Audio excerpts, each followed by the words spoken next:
আজকের ভিডিওতে আমি আলোচনা করব যে কিভাবে আপনি পায়খানা ঘরের দরখাস্ত লিখবেন। বাংলাতে কিভাবে আপনি দরখাস্ত লিখবেন, লেখার পরে তাতে কি ডকুমেন্টস দিতে হবে সেই সিস্টেম আমি আপনাদেরকে বলে দেব। এবং যদি আপনারা এই দরখাস্তটা পেতে চান তাহলে কমেন্টে হাই লিখুন বা আপনাদেরকে আমি পিডিএফ পাঠিয়ে দেবো। ওই পিডিএফটা আপনি এক কাজ করবেন, কম্পিউটার দোকান থেকে বের করে নেবেন। এবার এরপরে হচ্ছে যে ফর্মটা কিভাবে ফিল আপ করবেন সেই সিস্টেমটা আমি আপনাদেরকে বলে দিচ্ছি। আপনারা কম্পিউটারের স্ক্রিনে আপনারা দেখুন। প্রথমে আপনারা লিখবেন টু দা ভিডিও।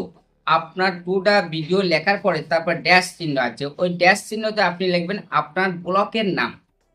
তারপরে নিচে দুটো ড্যাশ আছে, ওই ড্যাশের মধ্যে লিখবেন ব্লকের নাম, তারপর হচ্ছে আপনার ডিস্ট্রিক্টের নাম। এরপর হচ্ছে বিষয়।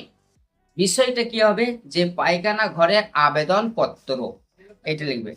তারপরে মহাশয় লিখবেন, যে মহাশয় লেখার পরে আপনার নিকট আমার বিনীত নিবেদন, এই যে আমি আমি বলে যার নামে পায়খানা ঘরে আবেদন করছেন তার নামটা লিখবেন এবং তার সাথে তার পিতার নামটা লিখবেন। এরপরে হচ্ছে আপনি কোন থানার অন্তর্গত, থানার নামটা লিখবেন। লেখার পরে আপনি কোন অঞ্চলের মধ্যে বসবাস করছেন সেই অঞ্চলের নামটি লিখবেন। তারপর হচ্ছে ড্যাশ দিয়ে গ্রাম বাসিন্দা হইতেছে, মানে আপনি যে গ্রামে আছেন সেই গ্রামের নামটা উল্লেখ করবেন।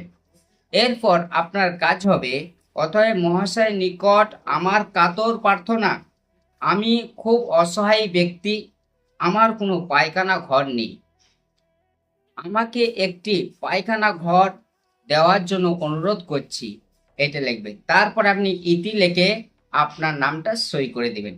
এরপরে আপনার মোবাইল নাম্বার দিবেন আর তারপরে আপনার তারিখটা বস করে দিবেন।